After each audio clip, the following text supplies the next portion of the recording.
You're listening to the Grind Line Podcast. What's up, and welcome to another episode of the Grind Line Podcast. I'm your host, Greg. You're listening to episode 332. I'm here tonight with Tyler, and we have a lot of stuff to cover in a bit of time. But Tyler, how are you doing tonight? I'm doing good. I can't complain too much. We'll get into what has transpired over the last couple of days and what will continue to transpire throughout the off season here. But we are in the thick of it. Yeah, it's going to be, I'm going to title this one the far too jam-packed draft plus beginning of free agency episode. But we want to start off by sending our condolences to the entire Red Wings family and the family of Alex Delveio, who passed away yesterday at the age of 93, I believe. These Red Wings guys live generally for like a really long time. Hockey built them and maintained them throughout this whole thing. But yeah, Alex Delveio sadly passed away at the age of 93. He had a 1,550 career games played, 456 goals, 825 assists for 1,281 points. I mean, just a monster. He was one of the guys that helped drive the Red Wings to several Stanley Cups. He played with Gordy. He played with Ted. It was just, and then he ended up retiring, I think, in 1975. So just a really long, really, really good career. And that just had helped the Red Wings every step of the way. So really sad to see Alex Delveio pass, but long, awesome life for Alex. Yeah, it's definitely incredibly sad. These Wings players, though, they live forever, man. And, just because they're not here anymore doesn't mean that their lore in Red Wing history and stuff like that will ever be forgotten. The number 10, hangs high above, Joe Louis Arena and now Little Caesars Arena. So, gone but never forgotten, really. And, I'm sure there'll be some stuff during the season to honor Alex Delveio. Yeah, I'm sure it'll be a big thing at the home opener where they do their kind of tribute video to Alex. But the other thing that happened that we're going to start the episode with is the draft. I am only going to touch on the first pick. We actually picked a few people that we'll probably break down a little bit more as we go on into the offseason and we die down again before getting ramped back up. But the first pick for the Red Wings was number 13 overall, and they selected Carter Bear from the Everett Silvertips. He is a 6 foot tall, 179 pound center / winger. He is listed on Elite Prospects. He will be a winger. More than likely, he will be a winger. From EP, Bear leaves nothing to chance. No matter the size of the opponent, the score, or the situation, he enters every battle with speed and never concedes an inch. Bear's playoffs every night mentality also powers his offensive game. He powers through contact to get to the net, relentlessly battles in the slot for tips and rebounds, and dominates play from the hash marks and in. And they basically said that he's probably got the highest compete level of anyone in the draft.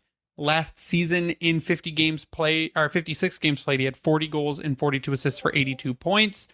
And the kid just seems like he is all motor. Like, I've watched a bunch of highlights of him, and he doesn't stop. Like they said, he is a battler. He's not afraid to go into the corners. He's not afraid to dig out pucks, but he's also not afraid to crash the net and get those dirty goals. It's kind of something the Red Wings are lacking. We're getting power forwards and guys like MBN, but I think Carter Bear is another high upside top 6 winger that you'll be able to add within hopefully the next couple years here.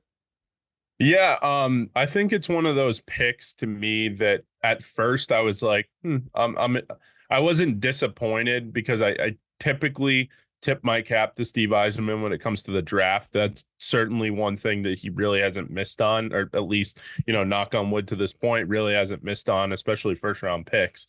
Obviously, some of them, are pending and we don't know what they're going to become. But, so far as prospects, they're good.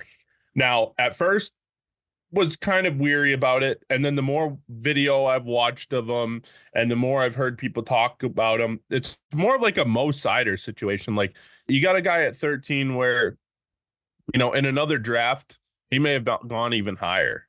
So, I mean, again, you can't go wrong with first round picks. I know a lot of people were upset that they didn't trade it, myself included, but if you can stock the cupboards even more full of hopefully impact wingers. I mean, the sky is the limit, and you just continue to either bring them into the NHL or use them as trade pieces. So who knows? Carter Bear may never play for the Red Wings. We really don't know that. However, if he does, we know what we're going to get. High motor, good shot. He's got some skill. So we'll just see where it goes. Obviously, probably won't be in the NHL, or definitely won't be in the NHL next year. A lot of the players in this draft will not be in the NHL next year. There might be 0. But yeah, I like the pick overall. I do too. The only issue that people had brought up was that he did have a season-ending injury, which was a partially torn Achilles that, again, we can't really judge because teams have doctors, and doctors do evaluations and they get all the medical history, and then the team goes back and says, can we take this player or can we not take this player? And is it worth the risk? And they apparently decided that it was. And I think the one thing, you can bash Yzerman on a bunch of stuff if you want to, but I think the one thing you have to give him grace for is first round picks, because he hit on Seider, he hit on Raymond, he's hit on ASP, it looks like, and the same with MBN, Marco Casper now. So I think you can give him grace with first round picks, trust in the pick, trust in the GM to pick the right guy in that spot. And from everything that I've seen in the interviews that I've watched of Carter Bear, seems like a humble guy and seems like he's a real gamer. So I'll be excited. So that is, like I said, that's all we're going to cover right now on the draft. We will come back to it in a future episode and break down some of the other picks, have people on to talk about them and the works. But before we go to break, I want to cover the signings that we made of our own players that we had brought back. So we had some RFAs in Albert Johansson, Jonathan Berggren, and Elmer Soderblom, who were all re-signed. So Albert Johansson signed a 2-year contract at 1.125 AAV. Berggren signed a 1-year contract at 1.825 AAV. And Elmer Soderblom signed a 2-year contract at 1.125. The other guy that came back, Patrick Kane. Patrick Kane signed a 1-year deal at $3 million. So he locked up his RFAs. He locked up his big pending free agent in Patrick Kane. Jeff Petrie went to Florida. Mott did not get signed, I don't think, by anyone yet. So all the other free agents are out. The guys we wanted to bring back were brought back. Patrick Kane deal, excellent point per game player under Todd McClellan. I think he can take that going forward. Again, loves the city, loves the team, loves that his kid has friends and is able to play where he played when he was younger. It's just a great deal for Patrick Kane overall. I just love the outrage, though, throughout the NHL when Kaner signed with the Wing or re-signed with the Wings. Everyone's like, why would he go there? He's not going to win there. And like, the dude's won 3 Stanley Cups. Do you think he really cares that much? Like, if he really cared that much, he would have gotten traded at the deadline of this past year. You know, maybe. And furthermore, if he really wanted to win another Stanley Cup, you think he, unless he really believes in the Yzer plan, which is possible as well, but the more likely scenario is he's comfortable in Detroit. He played his junior hockey in Detroit. He was at the National Development Program. His best friend, Alex DeBrincat, is there. He's enjoying McClellan, it seems like. He's enjoying Steve Yzerman, it seems like. It doesn't really seem like he wants to play anywhere else. You know, bringing back Patrick Kane, is that like the needle mover, like crazy? No, but losing Patrick Kane would be a big loss, I think. Unless you were to replace him with like a Nikolai Ehlers or somebody like that out there. However, my point is people were just like, oh, they couldn't believe that that Patrick Kane wanted to come back to Detroit and be a Red Wing, and like, oh, he really must not want to win. And I'm like, couldn't it be both? Like, where he doesn't know if he's going to win a Stanley Cup, but he wants to be part of the change that has the Wings make the playoffs. He's been part of the 2 collapses now, right? And, you know, I feel like there's some unfinished business there. So happy about Kaner, happy about Soderblom, you know, happy about Johnny Burgers. And, you know, I mean, and Aljo as well, you know, I mean, a 2-year deal, 1.125, and that'll bring him to his RFA again, right? So, I don't have a problem with any of it. The Burgers one, I guess, kind of bothered me a little bit. Not bothered me, but I was just like, okay, whatever. But, you know, it's a 1-year deal. Who cares? Yeah, the Elmer one is the one I really like, and he was the last one to actually get his deal. Last season in Detroit, in 26 games played, had 4 goals and 7 assists for 11 points. In Grand Rapids, 38 games played, 5 goals, 12 assists for 17 points. I think that's the sneaky one where I think Elmer's a guy that's only going to get better. Berggren, I think this is his last chance to prove he can do something, or he's gone by the trade deadline. We saw the offensive talent a bit, didn't bring it last season. And I think a guy like Carter Mazur could push Berggren out of the lineup. I think, like I said, Elmer could push a guy like Berggren out of the lineup.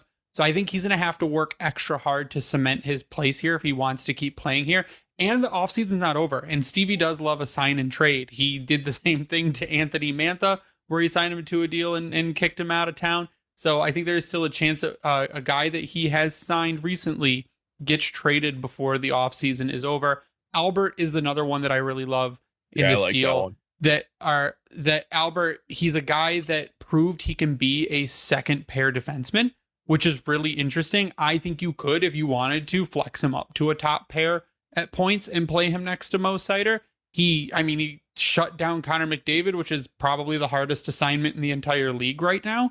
And he did it pretty handily. There's some really good clips. I posted one out. There's really good clips of him shutting down some of the top players in the league. So I think that Aljo is the really smart signing of a guy you can get rather cheap for 2 more years that I think is only going to keep developing at a decently high clip. I do think his ceiling is middle pair defenseman. That's fine. Which is absolutely fine. We need one of those right now. You need that. Absolutely. I mean, he is a natural lefty, so you need that on the left side. And if you could play him, I know he plays on his off right now, but if your second pairing ends up being Aljo and ASP, I mean, that's a win right there. You've got 2 guys on really controllable contracts. 3 Swedish defensemen in the top 4. Oh, man. Aljo. And an honorary Swede who played in the SHL. Yeah, right. I mean, it's like the Swedish mafia, on defense. So, yeah, I mean, again, I'm happy with the deals. I think, we can move on. But overall, I don't have a problem with any of them, including the Kane one, which I saw some people were like, oh, well, why would you bring him back? And I'm just like, because what are the other options? He likes to play there. You want people that want to be where they're at. And Patrick you also Kane like having one of the league's best power plays, right? That is why you bring Patrick Kane back. Exactly. So, and I saw him back check at least twice this year, so that was good too. Patrick Kane back checked and made a defensive play, which is something he's not known for doing. And I will say another thing. It's funny to see Chicago fans punch air. It really is funny. And I don't know why they would think he would come back. I guess they thought he'd go back and mentor Bedard or whatever. I don't see any reason. If he was going to go back, it would have been last off season. Yeah, probably.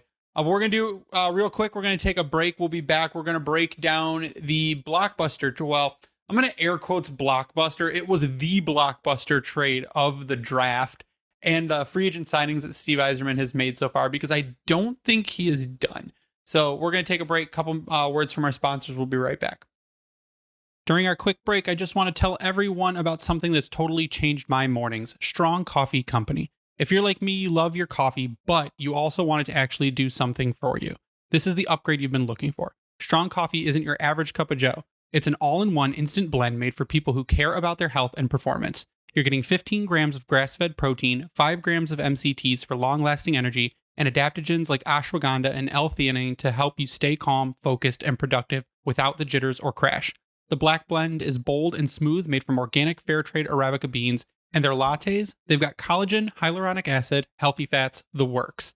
It tastes amazing and helps you feel sharper, sleep better, and just show up as your best self every day. And on top of all that, they're eco-friendly too, so you can feel good about what you're putting in your body and how it's made. Check them out at strongcoffeecompany.com and use our code GRINDLINE. That's strongcoffeecompany.com, promo code GRINDLINE at checkout for 20% off. That's GRINDLINE for 20% off your order. Give it a shot. I think you're going to love it.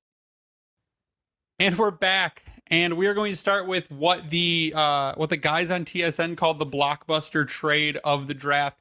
That is the Detroit Red Wings sending Peter Mrazek a second-round pick in 2027 and a fourth-round pick in 2026 for goaltender John Gibson. And then they later got that fourth-round pick back by trading their 4th round pick to I don't remember who for 2 4th round picks. So we got a 4th back. So really it's Peter Mrazek and a 2nd round pick in 2 years for John Gibson, which is I think a steal, right? It's a huge up. I'm gonna say, so I'll say huge in air quotes. It is a rather significant upgrade in goal if John Gibson bounces back. Now, John Gibson is 31 years old. He is not old by goalie standards whatsoever when you have 40-year-old Cam Talbot backing him up. In 29 games played last season, John Gibson had a save percentage of .911 and a goals against of .277. And I mean, before that, he had a couple seasons of sub 900 save percentage, but on an absolute trash Anaheim team with no defense. His highest save percentage in his career is an astounding .926 in 60 games played in 2017-18. And if he can even go back to a .915, .912 save percentage, you're doing better than what you were doing more consistently than you were with Mrazek, than you were with Talbot, than you were with Lyon. The only hesitancy currently is possible injury issues. Yeah, okay, yeah, that is obviously a concern. But I mean, there is injury history with almost any player. You know, I mean, I'm not going to say any player. Some guys are more injury prone than others, but you know, Gibby is what I would call a starting goalie in the NHL. Not saying he's playing, you know, the amount of games that Vasilevsky plays or anything like that, but you don't need him to do that. You need him to play 40 games, maybe 45 games, maybe a little bit more than that, depending on, you know, if you get to the playoffs or he gets hot or something. Well, last season he played 46. The season before that he played 53. So he's got it in him.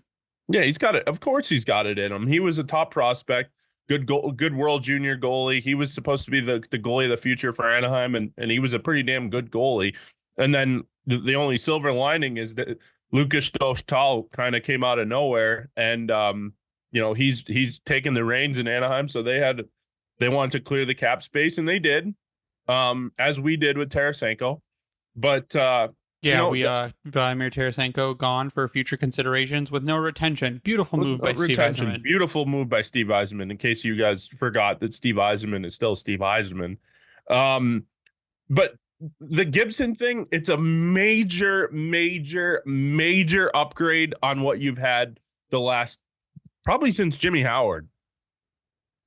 Honestly. Yeah, I would agree there, but I will put the caveat of as long as Gibson goes back to being John Gibson. And I think the biggest thing, and I listened to his post trade deadline presser, and his media availability or whatever they want to call it, and he wants to be the guy.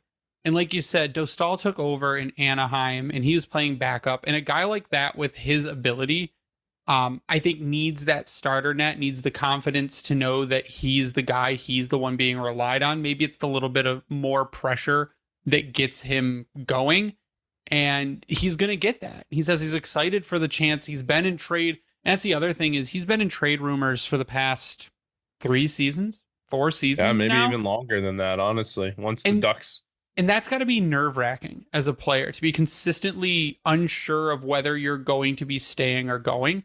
Now that he has a new home, I mean, he's got a place, and he's secure for a couple seasons, right in that timeline with hopefully Kosa coming up and becoming a backup. Maybe you extend Gibson. If he plays well, you extend him for a couple years, play Kosa as the backup, then do a transition.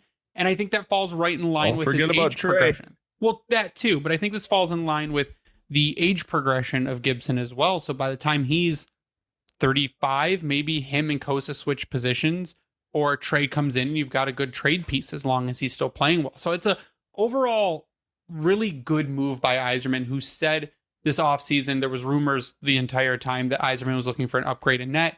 He targeted that upgrade, was able to get him for a really reasonable price, sending out a goalie piece that you had just acquired and his pretty large contract in Mrazek, and only basically giving up a 2nd round pick. So that was short-lived, huh? The second stint of Peter Mrazek in Detroit wearing number 43 instead of the 34 that he was here with the first time. That was very short-lived. So overall, happy about the Gibson trade. I was actually ecstatic when I saw it because it's like you saw a lot of reports from Frank and from Elliot and from other people saying that Yzerman was looking at a goalie upgrade.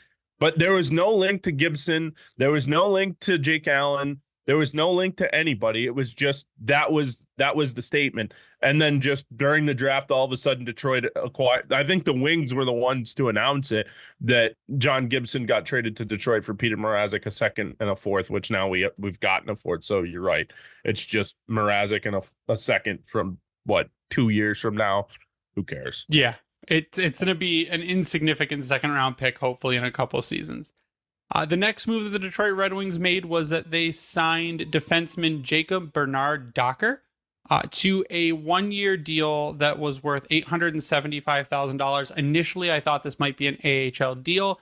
I do not believe that it is. I think he is going to be your third pair defenseman. He is a right shot. He is 25 years old, 6'1", 198 pounds. Former first-round draft pick of the Ottawa Senators, number 26 overall. And he's not going to give you a lot of offense, but he is going to give you decently steady, even strength defense, which is what you're looking at. If you look at his evolving hockey card, he is a 32 overall with an offensive 31 and a defensive 40, but he is in the blue and EV defense, which is what you want. You want a guy who can help prevent goals from going in, and I think he's a guy that can do that. He's being called by some a sneaky pickup that they think has a pretty good upside on him. And I've seen him play a handful of games, but not enough to really lock down what he is. But I think he's just going to be hopefully a guy that can lock down your third pair, and a guy who is it's not hard not to be, but an upgrade over Justin Holl. I agree. I still think there's a move to be made here. I really do think that there's a move to be made, whether it's on the back end or it's a winger. I still do believe that there's a move to be made. But regardless, I like the Bernard Docker pickup, knowing he was a first round pick of the Ottawa Senators, a couple years ago, or it's probably been a bit now, because he was in the 2018. He was drafted in 2018. He was in the Dylan Cousins deal from Ottawa to Buffalo. So he played the last season, or the last half of last season, with the Buffalo Sabres. So this is a depth move, I think. This isn't anything more than that. Maybe it turns into that. Who knows? But if he can play and he can defend and he can not turn the puck over, great. Yeah, it's exactly what I'm looking for. All right, the next guy we have up is James Van Riemsdyk. The Red Wings signed James Van Riemsdyk to a 1-year contract at a $1 million cap hit. We were supposed to do this a couple seasons ago. James Van Riemsdyk is a 36-year-old left wing. He is 6'3", weighs 209 pounds. Last season for the Columbus Blue Jackets, in 71 games played, he had 16 goals and 20 assists for 36 points. He's been pretty consistent almost his entire career, hovering between that 30 to 40 point range. He had 43 points in 2020, 2021. Overall, solid bottom six guy, 56 on Evolving Hockey's charts, with a 60 offense and a 50 defense in the past 3 seasons. He's a dude who's not going to really be super duper impactful, but he is not afraid to throw the body. He's going to bring a little bit more grit to that bottom six, and just an overall solid player. And he's been a solid player for a really long time. Size too, experience. Definitely one of those guys that Boston a couple of years ago had him, and he was a pretty impactful player. Not the most impactful player in the world, but pretty impactful player. A lot of people around Boston really wanted to re-sign him, and then he ends up going to Columbus, and he had a pretty good year last year in Columbus as well. Obviously on the back nine of his career for sure, but it's one of those moves that I said was kind of a shrewd pickup. 1 year, $1 million for JVR. And I was very surprised. Obviously, I know we're all getting older, but he's going into his 17th season. Dude, where does time go? Where does time go, man? It's crazy. I remember watching his media availability where they're like, "Do you ever talk to Patrick Kane and just realize that you guys are both kind of old?" And he said he thinks he remembers. So they were playing and they each scored a goal. and they like lined up, and he's like, "We still got it." And they're like, "Yeah, we're in our late 30s and we still got it." Dude, I think they played in the 2010 Stanley Cup final against each other. I think Van Riemsdyk was the part of the Philadelphia Flyers, and obviously Kaner was on the Chicago Blackhawks. But regardless of the situation, yeah, he's a big boy. He's not afraid to go to the net. You could probably put him net front on the power play, and he can tip it with the best of them, honestly. And I remember watching the guy at University of New Hampshire, and like he was a very good player there too. So it's a good pickup. It's a sneaky one. I think it'll be something that works out for the Wings. And hey, if it doesn't, you trade him at the deadline or you waive him or whatever. I mean, likely he's going to be fine. Hopefully it's a better fit than Vladimir Tarasenko was. Yeah, the thing we've been asking for a while now is a good net front presence, and that's his specialty. He's a puck tipper. Like he said that's what they practice. He had to find your niche and find something you're really good at. And he parked himself in front of the net and just had people shoot pucks at him and practice tipping him in, and he's become one of the best in the league at it. So JVR, really good pickup. He'll provide some block to a goalie's eyes in front of the net, and hopefully allow more of the Red Wings offense to go through, because 5-on-5 is where you really need to improve. And his EV offense is fairly high. So looking at the analytics, it's an area you wanted to improve. And I think you improve in the bottom six with that and try to boost that bottom six offense a bit. And the other guy that they signed is Mason Appleton. So Mason Appleton did sign a 2-year contract at $2.9 million per season, which is around $100,000 more than they thought he was going to sign for. He is 29 years old, 6 foot, 294 pounds. So again, a bigger guy. They're trying to make the team a little bit bigger, a little bit harder to play against. He, the past 3 seasons, is a 17 overall in evolving hockey with a 36 offense and a 13 defense. Last season in Winnipeg, 71 games played, 22 points, 10 goals, 12 assists. He's again a guy who's going to fit into your bottom six. So I could see a third line of JVR, Andrew Kopp, Mason Appleton. And that's going to be a hard line that would be. It's going to be a hard line to play against. It's going to have some bite on it with offense in JVR. It's going to have a good setup guy in Andrew Kopp, who's also going to play some defensive hockey. I think it's one of the harder third lines in the league, I would think, to play against with the guys like that. So Appleton doesn't really do a ton for me, but I think he helps out a little bit on the PK. He helps out on the offensive side of the puck a bit with a little bit of skill. He gets a lot of chances, doesn't have a lot of finish, but he's like a guy who's going to kind of solidify that line and give you an extra option. I mean, he's had 14 goals in his career in 82 games in 23-24, so he can score some goals here too. We're trying to add goals here. JVR had 16 last year. Appleton had 10 last year. So like, you're trying to get that depth scoring because Patrick Kane is going to be productive. Lucas Raymond, Larkin, Casper, those guys are going to be productive. You just need to see it, and obviously DeBrincat as well, but you need to see it going down the line, because last year, and more so the year before, but even last year, when the first line wasn't going and DeBrincat wasn't going, the team wasn't going. And last year, more so, when the power play wasn't going, the team was, not scoring goals if it wasn't, the top six, essentially. So that's where I give Steve Yzerman a lot of credit. I'm not going to sit here and say that this is the best free agency acquisitions that we've ever had.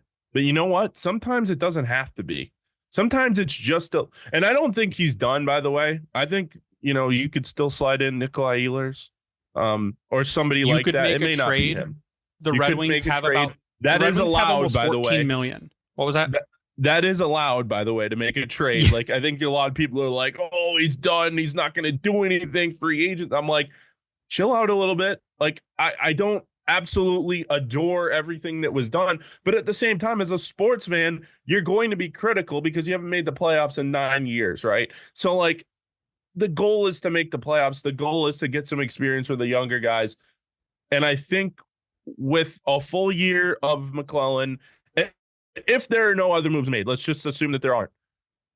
With a full year of McClellan, another year of Marco Casper, another year of Seider, Edvinsson, the younger guys, Aljo, and then up front, obviously, the Larkins, the Caspers, the Raymonds, the DeBrincats, Kane, et cetera, you could really, with John Gibson as a part of this as well, you could really envision this team making the playoffs as is. Do you really want to back into the season with Hall, with Gustafson, with Sherratt?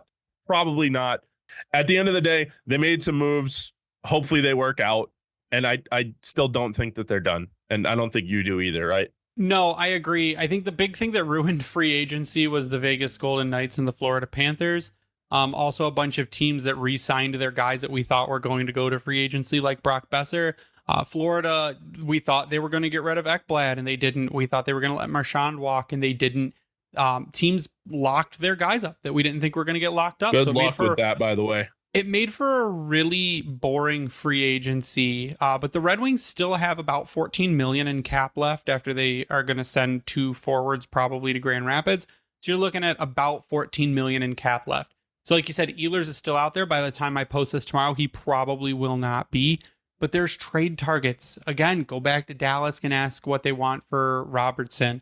You could go to any number of teams and say, hey, this is the guy we want. What do you want for him? And you could go offer sheet Bowen Byram. You could go do that tomorrow if you wanted to. You could put a trade package together for him.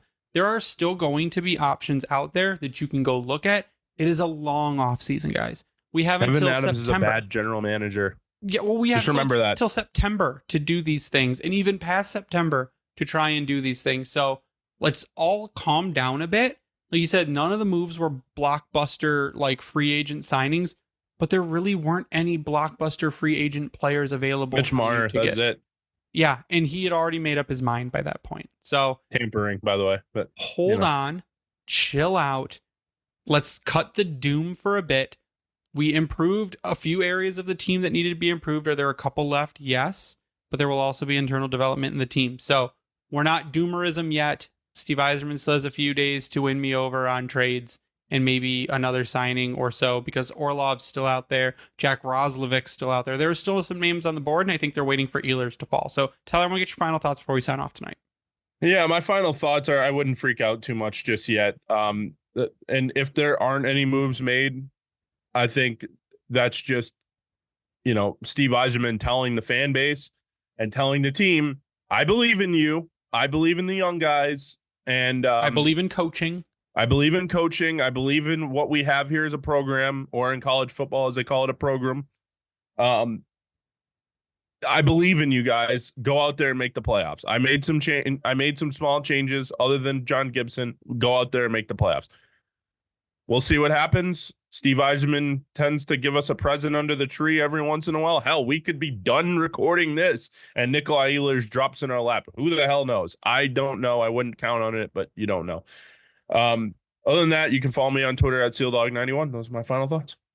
Yeah, I think it was 8 days after the trade deadline. 8 days after free agency started, I believe that we got Alex DeBrincat. So there's time. Like, we're not going to freak out and worry. You can follow me online at Bringing the Wing, the Grindline Podcast online at Grindline Pod.